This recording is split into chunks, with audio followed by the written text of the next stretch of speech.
How many people operate in a team? Anybody here? You guys, okay.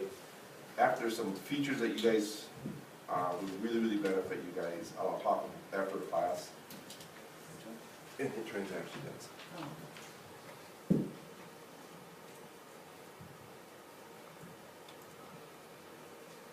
And then work with an existing transaction. Nope. Go back to one.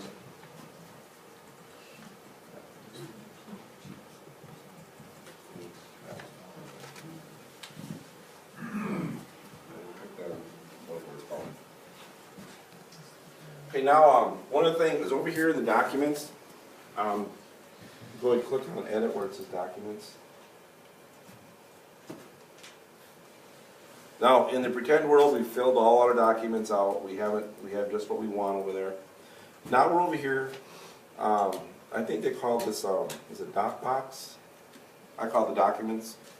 And this is stuff that's a non-traditional form. This is like disclosures. This could be a plat. This could be a grading plan. Whatever you need to send out to the client. And remember, you can also send this to other your closing people, an attorney that's got to have a review if you're involved in estate sales. I mean, it's a really powerful program. So in this scenario, we need to have the property disclosures have to be signed by the buyer that you're going to send this to. So what I did is I imported these, uploaded them from a known site. There's a couple different ways to do this. If you could hit that arrow right there. Oh, hit the arrow next to it, I'm sorry. Hit OK. It's a very polite program. Okay, there's a whole list of stuff you can do. Click on upload a document. Then hit the little yellow arrow next to it.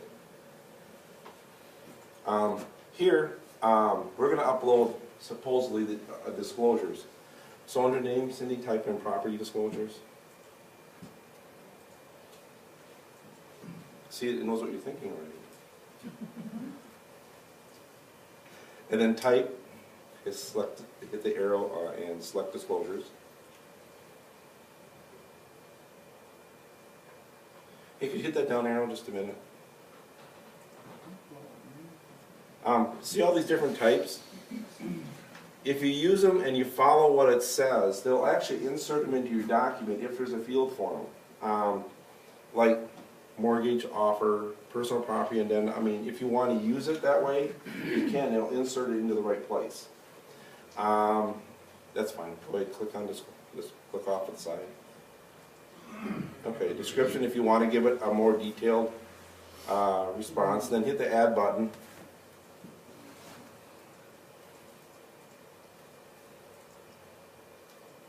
Okay, now you're getting a map of, you're going out to your network, to your local drive, and you can go anywhere you want. Go to Google Drive if you don't mind. We have ours set up in the cloud, so you go here, put down the team file, no, I put it in temp, put a temp, double click, and now someplace in here I put the disclosures, I don't see them. Anyhow, we already uploaded, so you select the file, and good, don't you just hit cancel. And then once you hit OK, it just uploads it, puts it in here, and then you say you're done. And there's a button here that would say go back to Document Manager and you're done. So click on the documents on the left-hand side. I'm trying not to create myself too much more work for the next class. So we're back here. Now supposedly this has been uploaded, so now it's available for us to do whatever we want with. And Adam is going to talk about Authentisign. Okay, right now. Yep. So at the point now we got everything there, it's done, and you're getting ready to send this to your client. And that's a scenario that we have here. I have a question. Oh. Like when you Not email, a good angle. maybe it's going to come up later. Go over there. How do you know, sometimes when I email on these systems, it just goes into thin air. I don't know if it went or not, or where do I go to check to see what was sent? And then there's actually a manager built in Authentisign that will tell you where it's at, who has it. Yahoo, if you have a Yahoo account, what's the new, Microsoft, it's not Hotmail, it's they have a new email package, I can't think of the name. What is it? No, not Outlook, it's what, Windows, not Live. Anyhow, those are the two I see the biggest problems with, is Yahoo and whatever that Microsoft one is I can't think of. It just takes, sometimes they take 2 hours to get a message through. Just drives me nuts. You send something and you get a response back, and it's yahoo.com and parked out in cyberspace. So anyhow. Okay, so we're just taking these disclosures along and sending them for signature from our client, right? Or you can do the whole package if you want. Is it, we've already got the whole package in there? Okay. And I have the buyer set up under, there's contacts there. Okay, so if we go to, huh? Yeah, yep. And I'm not familiar with the Pro, I usually operate in the light version. Just a quick question for future reference. Raise your hand if you normally operate in the Pro version that we're looking at now when you're using this system. 1, 0? Raise your hand if you operate in the light system when you're functioning here. And so half the class doesn't use this at all. I do both actually. I do light and I do the Pro. Okay. So we want to go to our transaction. I operate in the light, so you have to excuse me if we don't go straight to where we're going. But like Jim said, there's always 15 ways to get to where you're going. Is there a difference between, what's the difference between Pro and Light? Did Jim leave? What is the difference? Light's a little simpler. It's less tabs. The Pro is going to have all kinds of gadgets and things that you can do managing a transaction from pending to close, reminders to, contact a lender looking for appraisal update, all kinds of gadgets in there. Do you pay extra for that? I don't think so, Margaret? No additional cost. Okay. So we want to go to transaction desk. Authentisign rather. Go to Authentisign.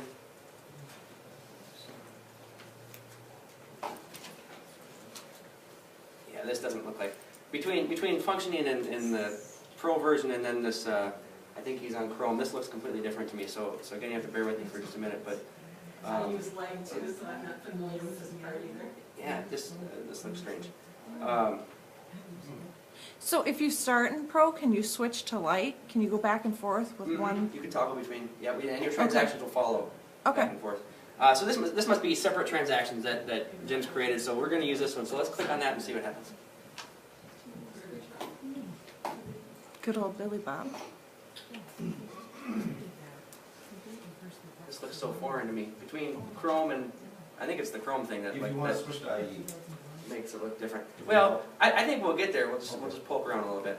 Okay, so what we're trying to do again is try to email this transaction for signatures. So details looks like it's been checked already. Here we'll click on participants, and if you click on add, this is where we'll type in Billy Bob's email address, so we make sure it goes somewhere.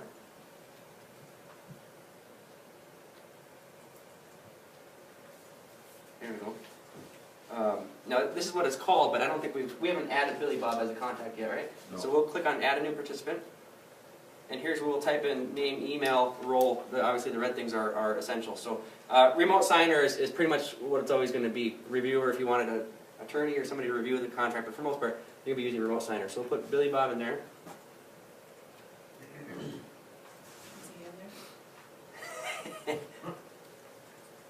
Doesn't look like it. Just type in there. Billy. Adam, I'm extremely lazy. I don't feel like Oh, you're fine. Oops. We went down to sign in here. Okay, so we'll go Bob. Are we going to use a default email so we can look at it from the Yeah, consumer's use mine. perspective? That's why I left the email client open. Okay. So we'll J. type in Anderson. J. Anderson. It's on the bottom of the whiteboard up. It's in yellow. Oh, yeah, there we go. J. Anderson 811. It'll auto-populate. Whoops. Oops. Jeez. What was I doing? He's stuck on the first guy. Oh, there we go. There we go. There he is. Okay, and then roll will call Jim the buyer. He's Billy Bob.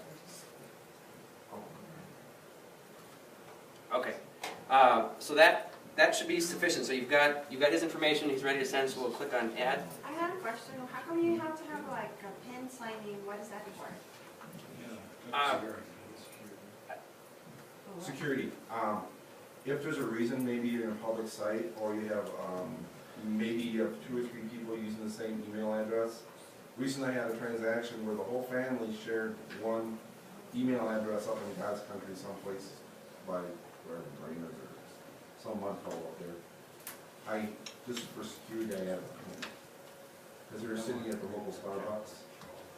And this is my grand, I get nervous about that. So it's just a security feature you can add if you want. So how do you give them the pin? I called them and said, go to your email and here's your pin, 1, 2, 3, or whatever I made up. Email, Oh, you so didn't you make make 1, it 2, 3. You make Yeah. it for them. Right. Or if they give me one, I'll Okay. use that. Oh, It's just an added level of security if you want it. Okay, so we got Billy Bob in there. Just for simplicity's sake, we'll keep Billy Bob, but here you would also add Sally or whatever her name was on the transaction if you wanted it to email it to both of them. So we'll just leave it simple at Billy Bob, and then we'll go to step 3, documents.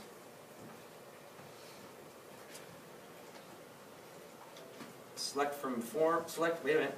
Are we selecting from You can go, I'd probably, that one there. this here? Yeah, that's fine, that's one of the Okay. best ones. Okay, so here's the documents that we've already filled out, and then you'll select the ones that you want to send to them. So if you're just doing the purchase agreement minus the buyer stuff, so highlight a couple of those that we're going to send to Billy Bob.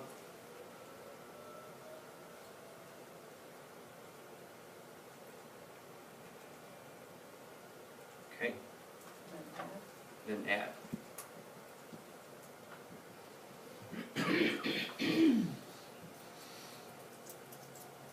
Okay, so now you can see we've done the details, we know who the participants are, the documents. I think if we scroll down, we'll get to another step perhaps. Okay, step 4, design. This is where we're going to plug in where he needs to sign, so we'll click on that. 15-page document. Again, we called him a buyer, and we've got some seller disclosures and stuff here, but that doesn't matter. We're just for the sake of doing what we're doing. So here's where you plug in where they're going to sign an initial and things of this nature. So we'll start by scrolling down, and at this point you've already done your input. So this stuff would be filled in if you were actually sending this to them, but we'll scroll down to the signature pages. Here, we'll stop here.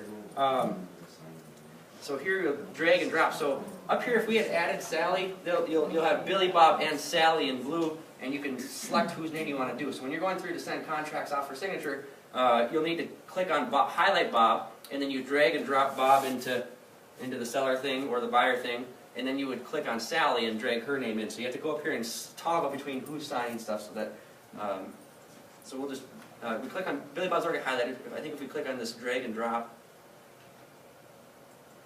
sorry. He's kind of in the way. Let's click over here somewhere away from. Okay, now click on drag and drop it, just drag. You click and hold, and then select and throw Billy Bob right there on the seller signature block.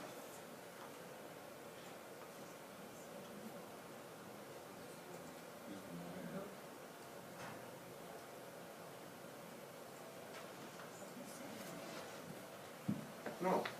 Try clicking on Billy Bob, see if he comes along.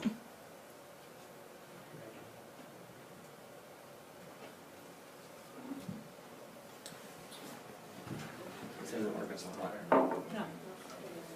Does it know that it's Jenny's name? All that? No, I don't think it. Oh. I don't. You're wrong, but I don't think it knows that Billy Bob's It not does, Jenny. I don't think it does either, because I've put people in the wrong spots all the time.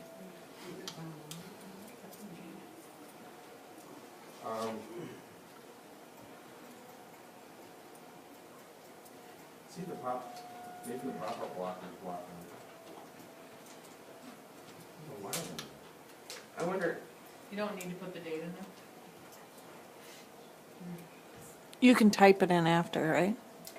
You can add. So again, I'm used to a different version where you've got more options here. You can plug in the date, or if you were able to drop Billy Bob in there, you can right click and then put add a date stamp, which is I think better than this Authentisign only has today's date, so you can plug today's date in there. But if you right click it and put the date stamp, that will bring the actual date. Do you think it'd be worthwhile to log in under Internet Explorer and maybe even Go ahead. You can just minimize that and use minimize up at the top and just log into Internet Explorer.